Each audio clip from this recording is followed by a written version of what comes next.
Kõigepealt Krimm, siis ülejäänud Ukraina. See oli olnud Putini plaan alates 2014 aastast, kuna ta nägi Krimmi oma sissetungi lähtepunktina. Kõik algas Krimmist ja nüüd lõpeb see samuti Krimmiga. Midagi on poolsaarel järsku muutunud ja see on purustanud kõik Putini kunagi tehtud plaanid. Vene võimu tugipunkt Ukrainas ei ole enam olemas. Tükkhaaval vabastab Ukraina Krimmi ja see järsk muutus, mida me praegu näeme, on muutnud poolsaare haavatavamaks kui kunagi varem. Kui Putin alustas oma sissetungi, peeti ebaseaduslikult okupeeritud Krimmi Vene plaani jaoks oluliseks punktiks. Varustust sai Venemaa mandriosas poolsaarele toimetada Kertši silla kaudu, mille ehitamiseks kulutas Venemaa 3–5 miljardit dollarit. Need varud saadetakse seejärel Krimmist Ukrainasse. Lisaks saab kogu tehnika, mille Putin on poolsaarele paigaldanud, kasutada Ukraina ründamiseks kaugelt. Kõik oli nii lihtne. Krimm oleks Venemaa kogu Ida-Ukraina strateegia võtmetähtsusega osa. Aga isegi parimad plaanid võivad kokku variseda, kui sa alahindad oma vaenlast. Ja Putin on seda teinud juba alates 2014 aastast. Ukraina teadis kohe, kuidas Putin kavatseb Krimmi kasutada alates sellest hetkest, kui Venemaa poolsaare hõivas. Ja kuigi see, mida Ukraina on Krimmis Venemaa vastu teinud, on alates 2022 aastast palju tähelepanu pälvinud, on tegelikkus see, et Ukraina on peaaegu alates poolsaare annekteerimisest valmistunud ja samm-sammult üles ehitanud kampaaniat, et Krimm Venemaalt tagasi võtta. Nagu National Interest teatab, oli juba 2016 aastal Ukraina luure nõudnud Venemaa okupatsiooni vastu agressiivsemat tegutsemist. Ukraina väitis, et USA peaks sekkuma, et Venemaa välja tõrjuda. USA ütles ei.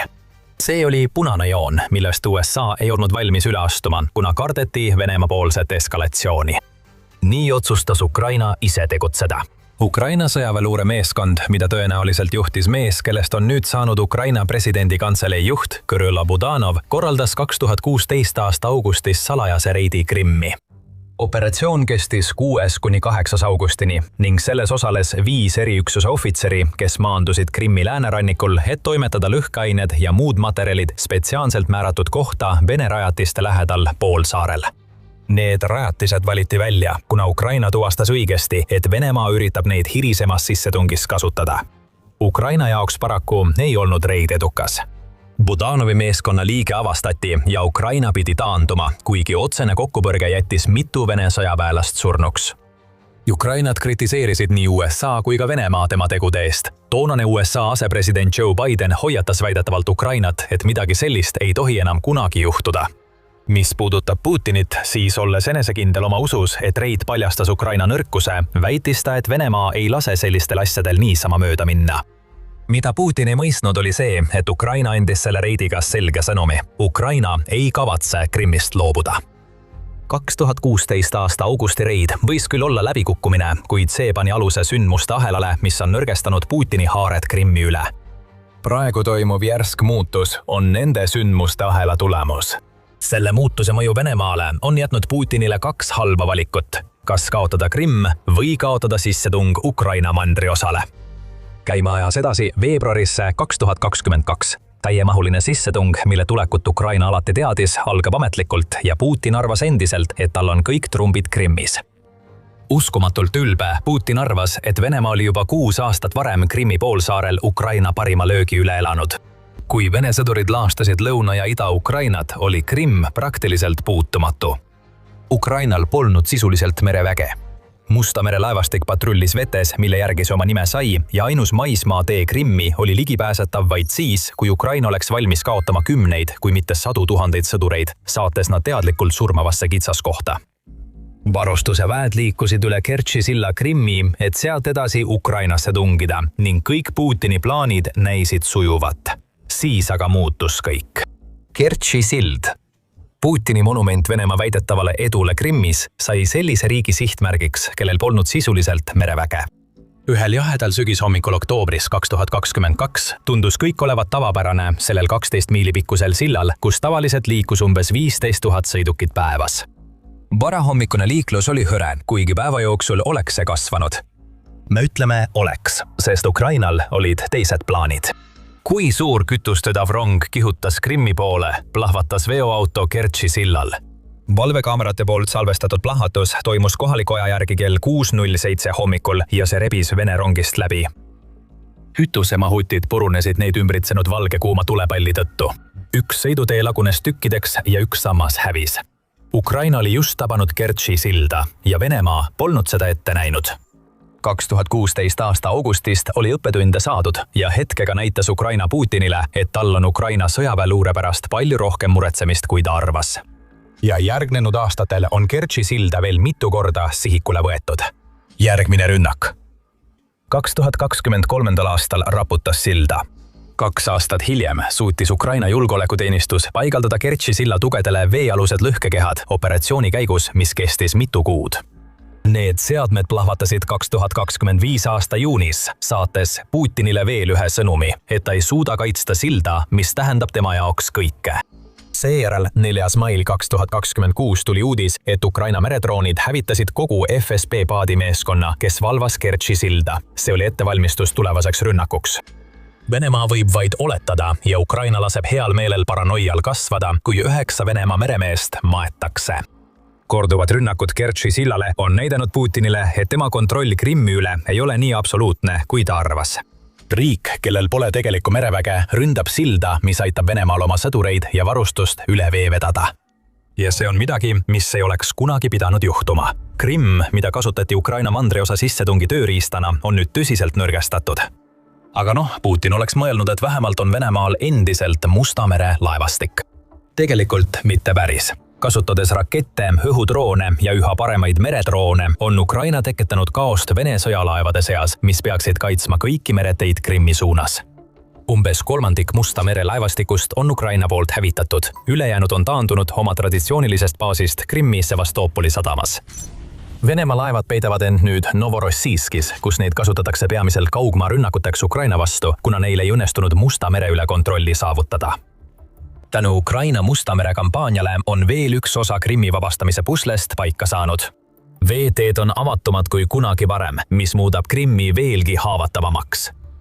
Nii kindel kui Putin oma plaanis oli, viis Ukraina ellu omaenda plaani.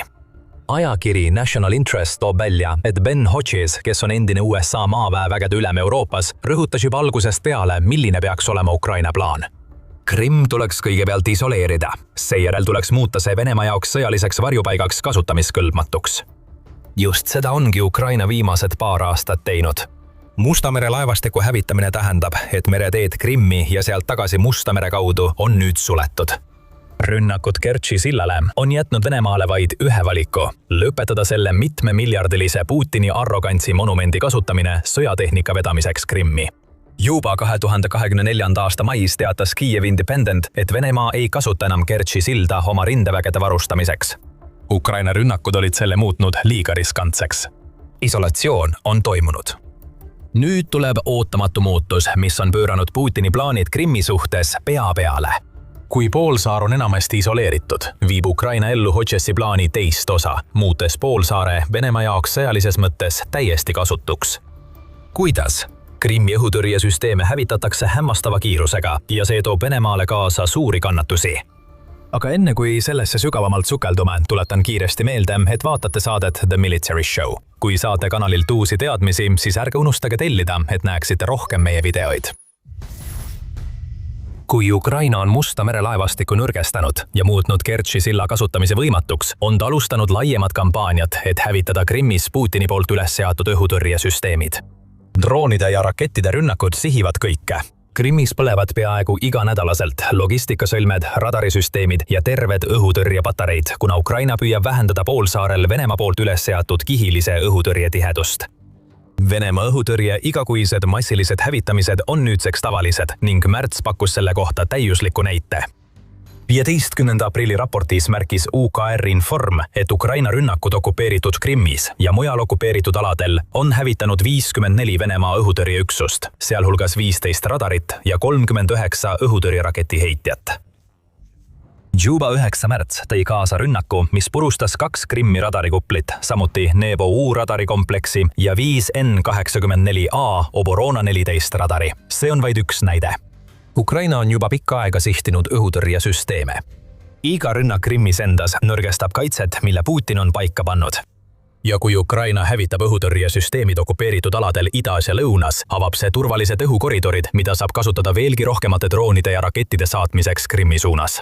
Ja see ongi järsk muutus. Krimm on nüüd peaaegu vabalt rünnakutel avatud, sest tekkinud on lüngad, mis võimaldavad Ukrainal rünnata.